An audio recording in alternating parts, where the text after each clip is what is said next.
Okay, let's just give it one more minute. And I want to welcome everyone to our presentation. I want to introduce you to Brian Arshawski, who is president of KBIT Technologies, the premier IT service company in Rockville. And today's talk is how to recognize false emails. And I'm sure we've all gotten them. And I'm sure all of our parents have gotten them. So this is good to know and to share. So I'm going to turn it over to Brian. Why don't you introduce yourself and your company? Right. Well, welcome. It's KBIT Technologies, and we're a managed service provider locally here in Rockville. And Dominic is also one of our security specialists. He's there waving in the background here. And our purpose today was just to give like a cursory introduction about email security and fake emails and a few things. It's going to be recorded. So, if you don't get it all the first time, don't worry. We have our contact information and everything else for anyone else who had follow-up questions. And just wanted to thank you all for joining.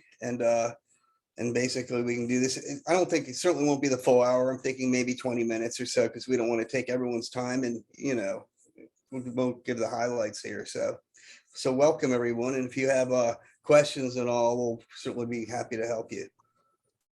So anyway, we call them fake emails, but I guess the technical term business email compromise, I think, is more of a professional term, is email compromise.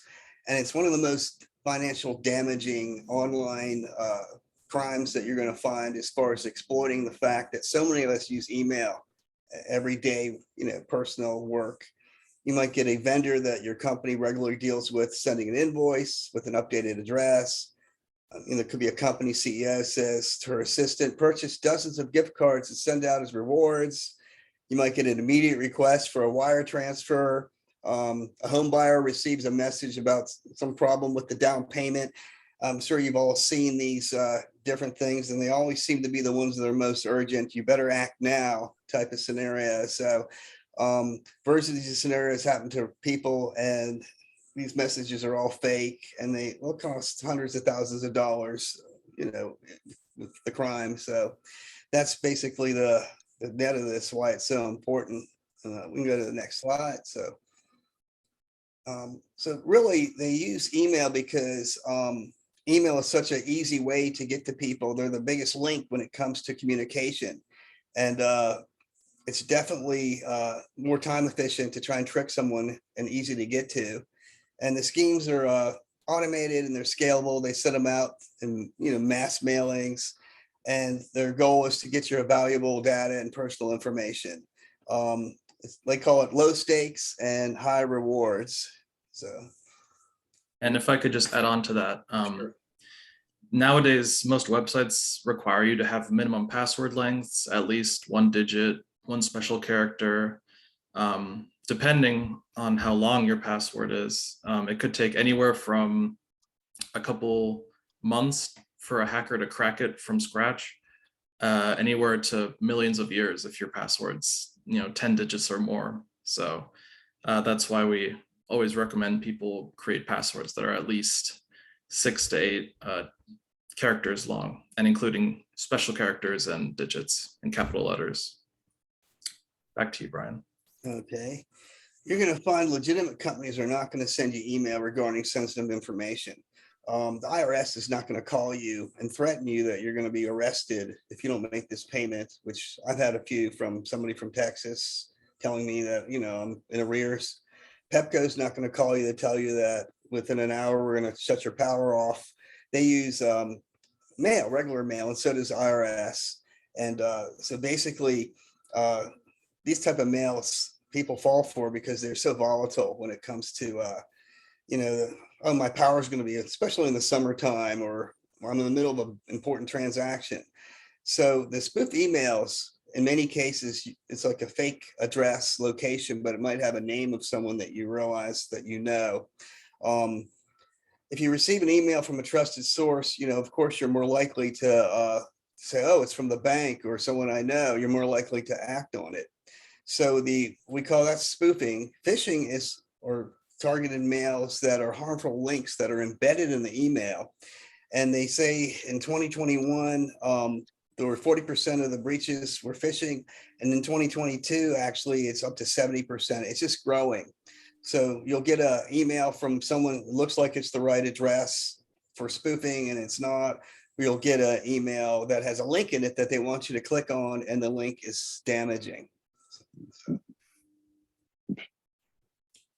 So if we go to the next. So if you take a look at this email, we might know, oh, Randy Thompson, but look at in most cases, you're going to see the email address next to it. And that is going to a company from someone she thinks she knows. And if you look at the address, that is not Randy's address. In many cases, you'll see the name, but you'll look and you'll also see within here, and even more so for more complex things, we can show at some other point, there's the header, there's other ways to look at a tracking, at part of the email that was sent. So basically, it's somebody they try to know that that's going to answer, and it's going to have a real name, it's going to have a fake address next to it. So you go to the next. So looking at emails that are malicious, in many cases, they're going to have some spelling or grammatical errors. The structure doesn't look like right, random links, attachments, generic greetings. And we mentioned before the urgency, something's going to happen, with your money or your power. And what you're going to see here is, a link usually like that's going to have you click on something. And once you click on it, you're actually going to go to a website, and that's where they're going to try and get your information. So if you end up seeing email that doesn't quite look like it looks like a professional company wouldn't usually have a grammatical error in there, or just things that don't look right. It doesn't look right. That's something to start questioning it. So go to the next one. So if you see again, like here's something, oh, it's from Microsoft, and we get these all the time that your password is expired, something from it looks official. If you look at the header in here, this one actually ends in .uk. So it's not saying that you could never get an email from Great Britain from Microsoft, but most likely you're not going to.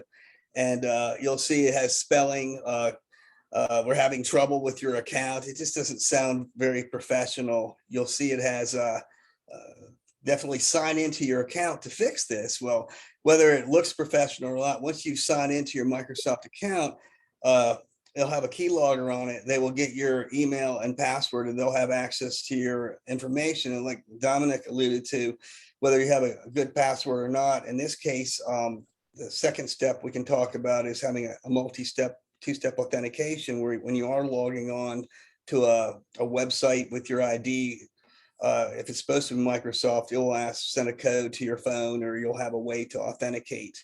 And we can talk about that in the further in the presentation.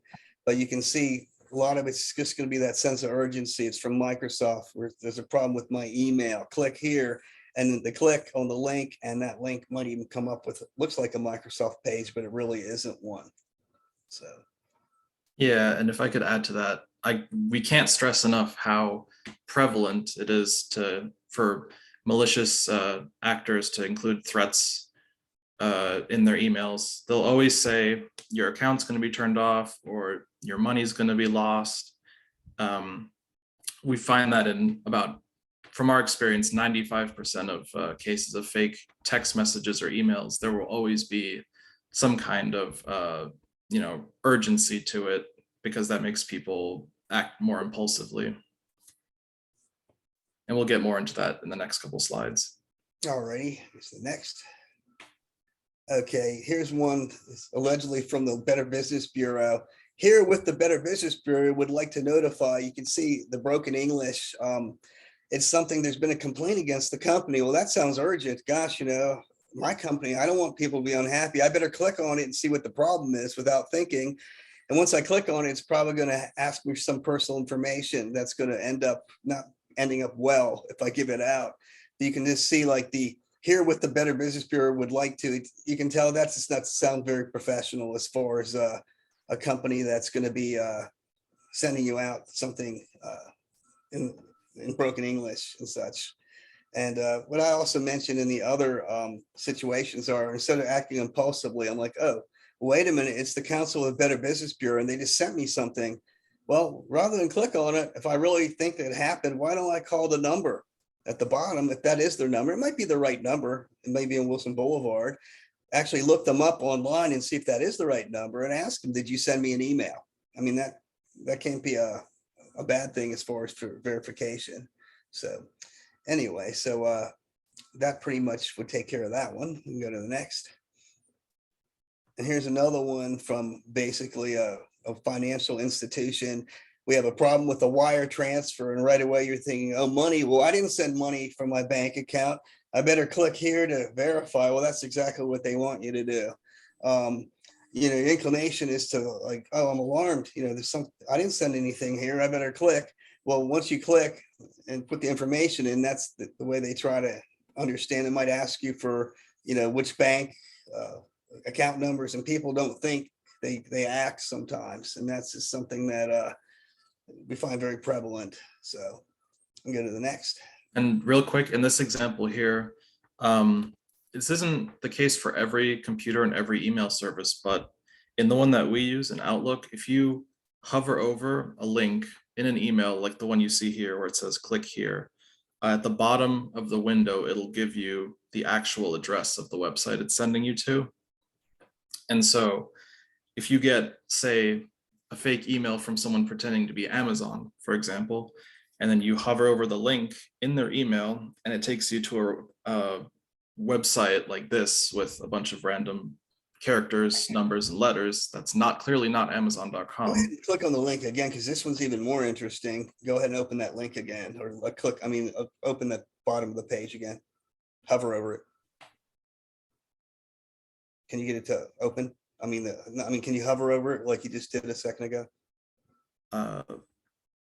There it is. And you see, I don't know if you can keep it open, but it actually says it's an executable. So that's not just a bad link. That's an actual program to try and run on your computer. So that's even worse than the information. That it's an actual link in there that has embedded executable in there. It's malicious. Yep. Anyway, so we'll go to the next.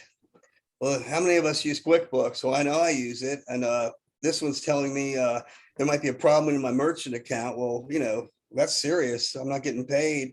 Inclination might be again to click here.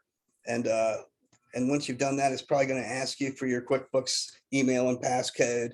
And you've already given that information. And luckily, QuickBooks also is pretty big on sending authentication emails as far as two-step to your phone, and that's going to be pretty much if you've made the first mistake and you've given out your information and all of a sudden you get a pop-up on your phone, later down the road with somebody trying to access your QuickBooks, you'll know it's immediately time to change your passcode.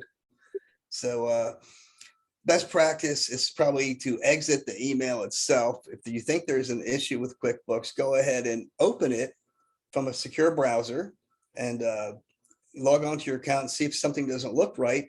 And even better, call QuickBooks and say, hey, I got this email. Did you send it? Is there a problem with my merchant account? Rather than trusting the email that you received that is malicious. Go to the next. So this is more of definitions. We hear malware. You hear that all the time, abbreviated as malicious software. And it's really what they try to do is to try and gain access to your information or computer without your knowledge. And it's usually an embedded link or an actual attachment with an executable or a file name. It could be a Word document, it could be anything on there that's they sent. And once you click on it, it's going to try and put malicious code in your computer. And you've probably heard the different terms, spyware, ransomware, keylogger worms, and viruses. And there's different types as far as what each one has its own little definition. So go ahead. And so if you guys recall in the other slide, the link that we hovered over in the email, we could see at the very end of it, this .exe, and I'll show it to you again just for reference. If you guys look at the very bottom of the page, you'll see that the link that that's in this email, at the very end of it, it says .exe. And that is another big trademark sign that it's a malicious link, because you should not be downloading a software executable onto your computer from an unknown sender. That's a big no-no. Okay, we go to the next one. So you have the different types we call ransomware we'll start with, and it's really a profitable illegal business. It's always about money, and they're trying to basically take over your computer or mess up your files or do something that's important, so that they can try to get you to pay them to release control of the computer. And Margie, you had mentioned something just recently. If you wanted to just go into a quick blurb about something recent that you were mentioning in there. Yeah, I was putting a link into an email and I went to test the link. And the minute I did that, I got warning, warning, warning. My computer locked up and it said, do not go out of this window. And then they said, call this number. So I called the number. I was on the phone with them for over an hour. And then they wanted $700 to get my computer back. So it was really, really scary. And I made a big mistake by letting them in my computer to show me all the problems that the computer had. So once they were in and did that, I just freaked out and ended up not putting it back online at all. I ended up getting another computer. It was old anyway, but it really scared the heck out of me. Right, and that happens a lot, and they target many people, seniors especially, where all of a sudden you click on a link, and it could be even a legitimate link. I mean, ESPN had a virus on their website once. The link, and all of a sudden, one or two things can happen. You can all of a sudden get this red lock, your screen is locked, and you have to call this number right away. And once you call, they're going to try and get in, ask you, oh, click on this other link. We're going to give you a code to get into your computer to fix it. Well, they're not actually fixing it. They're trying to go in and make it worse, and even gather information as much as they can to find passcodes and such. So in a case like that, as soon as that happens, immediately, if you get a link with the big red, banner on it, turn it off immediately. Turn it off. If it's a laptop, hold the button in until it shuts down, unplug it, sever the tie. Many cases, just simple reboot, just don't click on the link again, and you're going to be fine. If you have any doubt, then call like one of your IT people or someone who knows and say, hey, I just got this link and my computer was possibly hijacked or something's going on. Is it okay to open it? So in a case, if you're not sure, unplug it, turn it off right away, because they're always going to try and give you an alarm, and they'll pretend they're from Microsoft, we're from Norton, we're from this other company. Apple. It was Apple. Apple, yeah, Apple. Apple had called me a couple times to tell me they owed me money. And I'm like, okay, we need to take over your computer. I'm like, well, if you owe me money, I don't understand why you have to take the computer over. Obviously, it wasn't Apple. Right. They're going to try and motivate me to think, oh, that's the only way we can get you your money back. So they have different types of ransomware. The locker type is what Margie described, where they try to deny access to the computer. It's frozen or locked. Or the crypto, which you probably heard about, is the ransomware. If you've executed the program, what it does is it can scramble your files or prevent access. They try to blackmail you into paying a key to get them back. And it's mostly through malicious emails or infected websites. So also point out that Microsoft, from the past, had not had the best antivirus that is built in, but actually the Windows 10 and 11 packages do have the ransomware protection.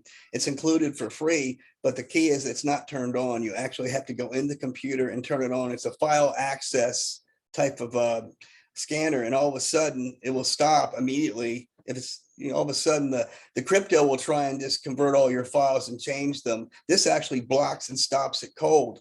And it says Holmes, did you really need to do all this? Did you really want to change 10,000 files in the next 5 minutes? Probably not. So that's actually embedded now, included for free in your Windows package. At some point, we can show you how to turn that on. So anyway, we can go to the next. So there's options. We talked about the ransomware. You could pay the ransom and hope they give you the code. You may have heard, I think one of the healthcare groups over in Baltimore, I think actually got infected and tried to pay the money to get it back. If you have a backup of your computer, you could actually wipe it and start from scratch.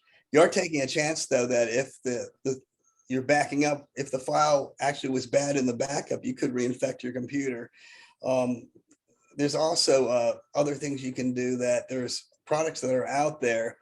One of them is called New Shield. I think Acronis has it.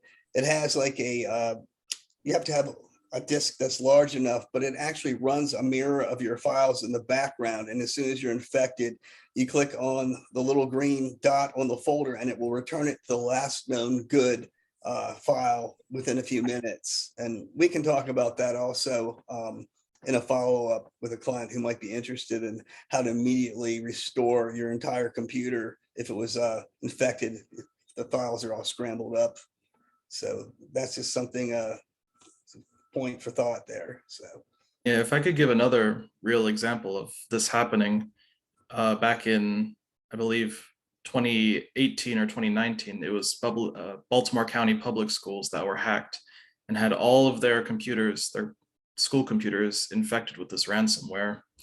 And their choices were either to pay the ransom of a couple $1 million or rebuild their entire systems from scratch, buy all new computers, install them with all new software, the whole 9 yards.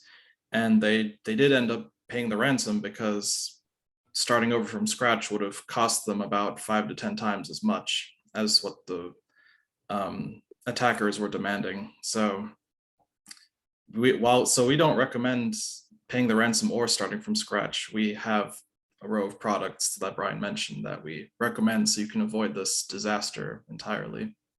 because if you are paying the ransom in Bitcoins, it's not trackable. You can't like get your money back. Like say there's a bad charge on your credit card, you can get your money back. This is Bitcoin. It's not regulated by anyone. So you can, once you pay it, you can pay the money and they may fix it. They may not. They may keep something on there where it's going to get infected again. And that's where if you have the proper software and the proper backups, just depending on the volatility of a school system, but even medical, if you're a medical practice with the HIPAA and the other secure type regulations, that's a must that you keep the extra software on. So anyway, so we can go to the next.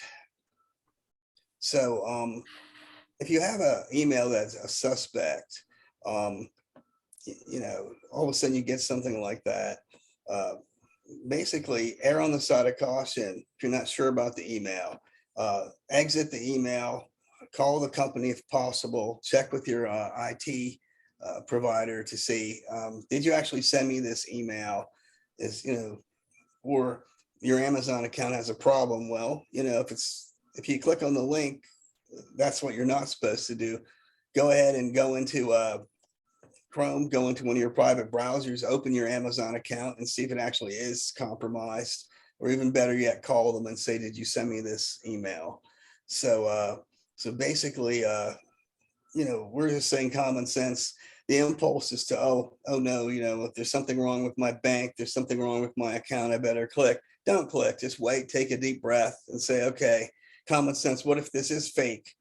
And just off topic a little bit, I donated to the Mothers Against Mad Drivers, and it was ESPN Monster Radio on the AM. I'm like, oh, okay, we're going to put a plug in for KBIT once in the hour. Here, give this link to your customers and they can listen to it. I clicked on it and this was ESPN and it had an infection on it. I mean, so it was the one in Bethesda that I had to call them to tell them their website was infected. And the fact that we recommend, like with the emails and such, like my email for work is pretty important to me, but I have a Comcast alias, I have a Gmail alias. If I'm going to sign up for rewards, I'm going to sign up for even Amazon, anything to me, it's just gravy, I'll call it, you know, services. I don't use the most important email, my main email, unless I really have to. That's my Microsoft account. It also gets into a lot of different things. I'll use my Comcast alias that I had from before, or a free Gmail account, and see. And interestingly, if you do sign up for these, and you start getting spams from those emails, you can see how many times these advertisers sell your email address to other parties. So that's just food for thought. Use a different account, and also check authentication. Take a deep breath, say, oh, is this real? Call the company, call your professional. Did you send this? So go to the next. So for banking and such, which is a big thing, you do not want to, even if you're not sure, don't click on the link again in the email. Bank of America says there's a problem with your account, or they're trying to send you some information. It doesn't hurt to exit the email, open the account up from your browser, or call them and say, did you send this? Banks usually will never send out spontaneous links. They might send, marketing information about you qualify for a better rate, this, that, and the other. But I always recommend, instead of clicking on any link that has financial implications, go directly to your banking website browser, or even call the bank. If you don't even use the computer, if you feel comfortable about it, use the app on the phone that's authenticated. There's other ways we can do this. The other thing, as far as being safe, if you go like to a motel and you're on the public Wi-Fi, you're basically at the mercy of the security of that motel or hotel institution as to how much security they have on there. And for follow-up, people are interested, there are pretty inexpensive things we call VPNs, virtual private networks, that can actually protect their location of what you're logging into. So that's another thing people do when they go abroad, when you're traveling. You want to be very careful what you're logging into when it comes to that, especially for banking. And if I could add on to that, VPNs, on top of hiding your location or making it look like you're somewhere else, they also add an extra layer of encryption to the data that's coming to and from your device. So the big issue with Wi-Fi networks that don't have a password is that all of the data that's coming to and from your laptop or your phone that's connected to those networks is unencrypted, and anybody could download a free program off the internet and read all the data that's coming to and from your device if they're on the same Wi-Fi network without a password. So one of the more useful functions of a VPN is that they add that extra layer of encryption, that even if you're on a Wi-Fi network with no encryption on it, no password, people won't be able to just read everything that's coming to and from your laptop. Say if you're at the airport, or if you're at Starbucks or at the hotel. That's one of the biggest reasons people use VPNs overseas, because it's hard to find a Wi-Fi network that's secure a lot of the time. And we call that's a virtual private network. And a lot of them are software apps, private internet access. There's different ones that you can load on your phone and you can load on your computer. And there's a little like globe at the bottom of your screen, and you can pick the location you want to be from. I have a private eye detective that doesn't want people to know the computer. So it looks like when he's logging on, it looks like he's in Toronto, so and a lot of these, it's most a safe practice is to not only changing your location, but like Dominic mentioned, putting an extra layer of encryption or protection in there against the data that's going to and from the location that you're sending it to. So go to the next. So I had mentioned not to use your primary email account if you can help it. Use a free Gmail account for Amazon, Netflix. And by the way, Netflix was compromised. They actually, I used my alias. They somehow got into it, and someone was watching TV that wasn't paying for it. They tried changing my plan. So there's other examples of that. Before Facebook, there was MySpace on, we call it the dark web. Those are websites that the companies were sloppy the way they kept the information, and the criminals were able to access your email account and passcode from that website because it wasn't secure. So that's why it's important not to use your primary email. And also, as Dominic mentioned, change your email frequently. Use complex characters and such.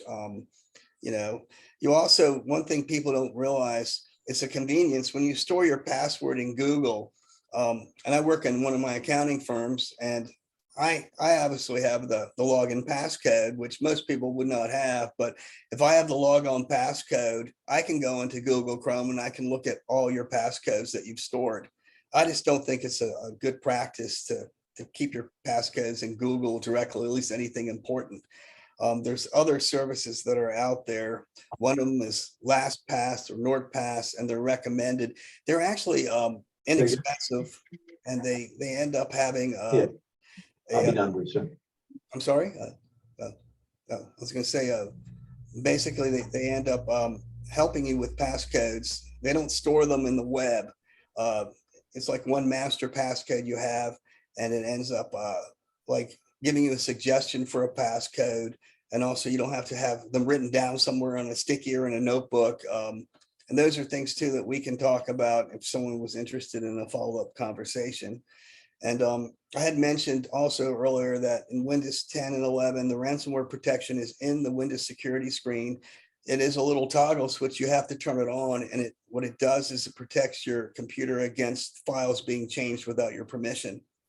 And the other thing was, even if you did accidentally give out your passcode, if you think you did to any of the services, immediately change it. But if possible, if you enable that two-step authentication, whether it's a text to your phone, an authentication to another email address, an app, Google Authenticator, Microsoft Authenticator, put in that second string. And that way, if someone does guess your passcode, they're going to also have to know the code that went to your phone.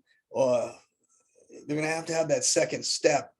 And you might get a notification that an ID was sent requesting information. If you didn't, that means you better change your passcode immediately. So there's a lot of different things here that we went over quickly, but those are the key ones I think that we're finding in the industry that we want to share with our colleagues and friends here and help them keep their computers safe. So, the next. So also just FYI, generically, Microsoft and Google Chrome, they don't back your emails up.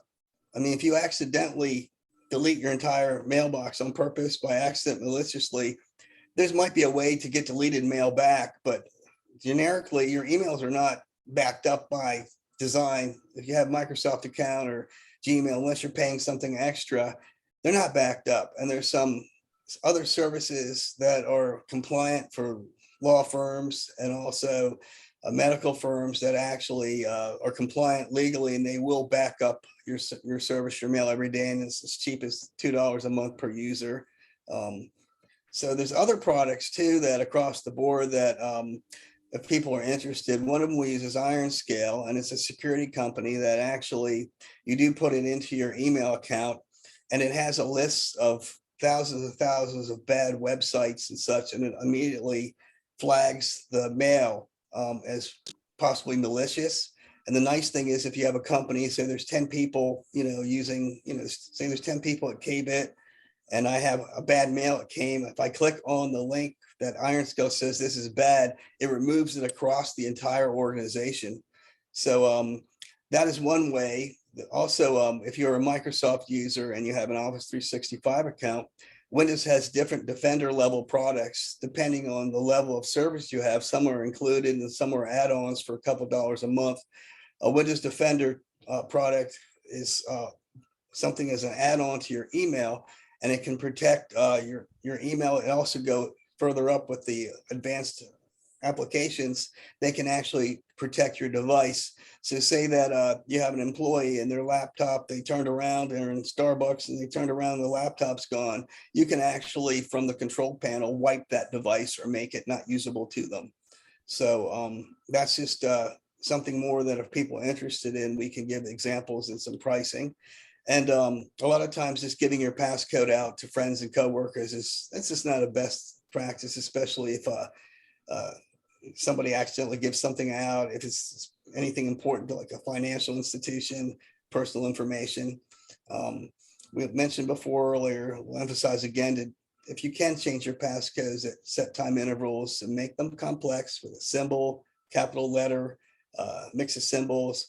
And if you're going crazy trying to remember all these passcodes, again, we can talk about, whether it's LastPass, another service that would help you securely keep your passcodes in an orderly fashion where they're not accessible to anyone but you. So that's pretty much it as far as additional email security. I can also say that I'll give you another quick example. It's not always email, where I support a lobbying firm in DC.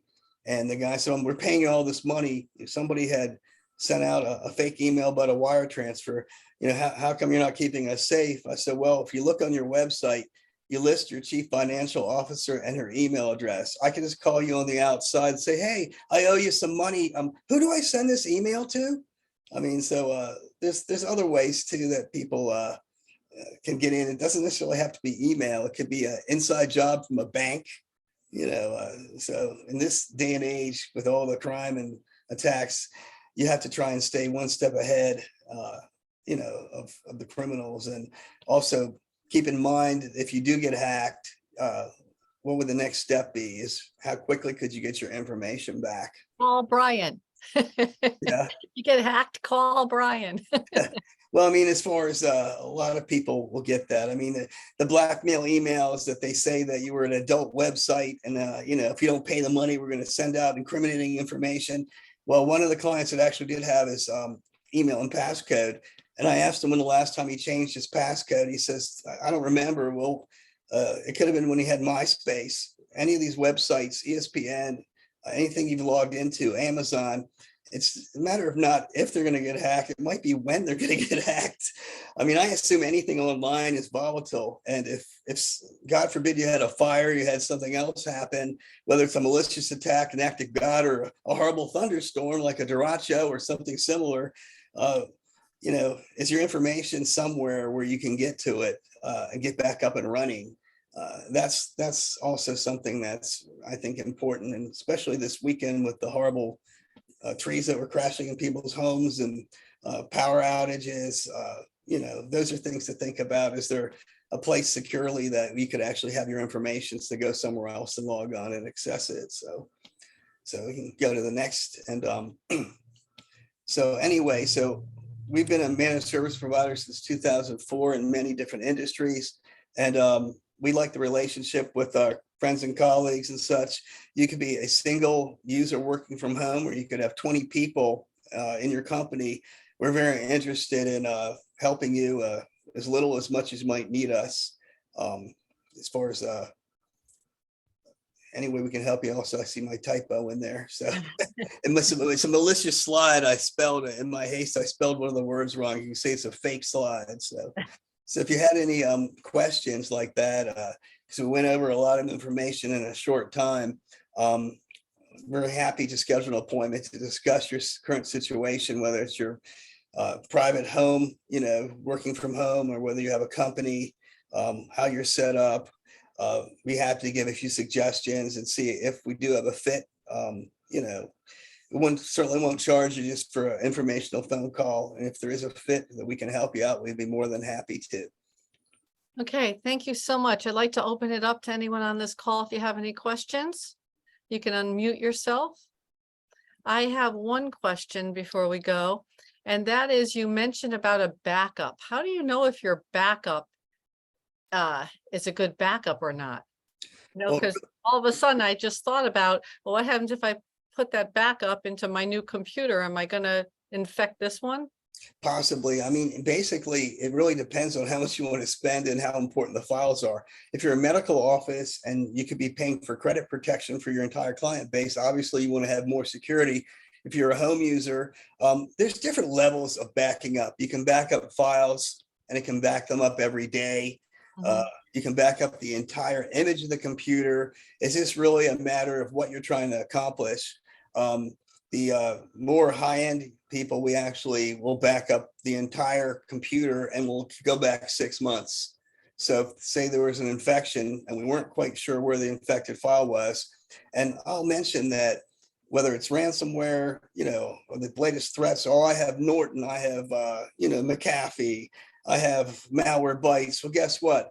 That is what we call reactive threats. If there's a threat that just comes out right now, and it starts going across the country, you're going to have teams of people working on it, but it's possible that there is an infection out there they haven't discovered and you have it. So that's why it's really important to anything that's super important to you, that you do have it backed up in multiple places. One way would be to back it up to a flash drive and maybe keep that flash drive in a fireproof safe. If you wanted to spend the money for secure backup, there's companies like Acronis, which can back up files, but as they back them up online, they actually scan them to see if there's any threats on them. Plus, you can go back. I have an instance where in a doctor's office quite a while ago, I was backing up a spreadsheet, and the lady was angry when she left, so I was backing up bad garbage information. At that time, I could go back 15 days, and we figured it out 2 weeks ago. I found the good spreadsheet. So having multiple copies, but a good point would be if you did get an infection, how do you know you're not putting that infection back onto the new computer? Well, having pretty good software that would scan it and also having maybe a prior copy of it would probably be the answer to that. Okay, thank you so much. It largely depends on which software you're using. Like Brian said, it really varies in terms of price and functionality. There's so many services offered out there nowadays for backup solutions. Most of the ones do back up your data in the cloud. So, if an attacker does get into your entire machine, all of your files, there's no way they can delete your backups in those cases, for example. And a lot of the solutions also tell you when these backups are from. Like Brian said, they can go back pretty far if they're a higher end backup solution. So a lot of the time, it really just depends on how much you're willing to, dish out for these services. If you're someone with more sensitive data, we do recommend a higher end service like Acronis, which Brian mentioned, which we use for several of our companies. They're not too expensive and they save you a lot of trouble if you do ever find yourself in a situation like this. I mean, my honest answer, and people are like, I can do my utmost to keep you safe, but I can't promise you're never going to get hacked.